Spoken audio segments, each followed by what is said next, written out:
कोणार्क सूर्य मंदिर ओडिशा पुरी जिले ने कोणार्क ने अवस्थित।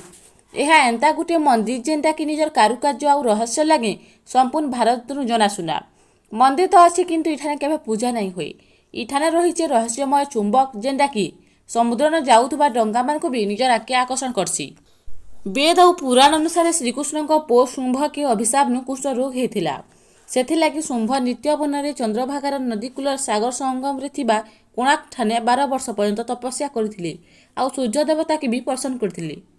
सूर्य देवता जे कि सबु रोग निवारण थिले से रोग के मध्य निवारण कर देथिले। सेथिलागि शुंभ भाबिथिले जे सूर्य देवतांक लागि मंदिर बनाबार की। 1250 ख्रीष्टाब्द जड़े गंगवंश राजा नांगुला नरसिंह द्वारा बना जाइथिला कोणार्क मंदिर। एथि 1200 बढ़ई मध्य लागिथिले। ई मंदिर के देखले एंता लागसी जेंता कि सूर्य देवता 7टा घोड़ार पिठी बसी करी किंके प्रस्थान करुछन बागी।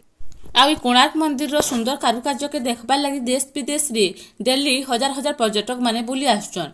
मुई अंजलि आपण मान देखुतले कोचली क्वीन। धन्यवाद। जुहार।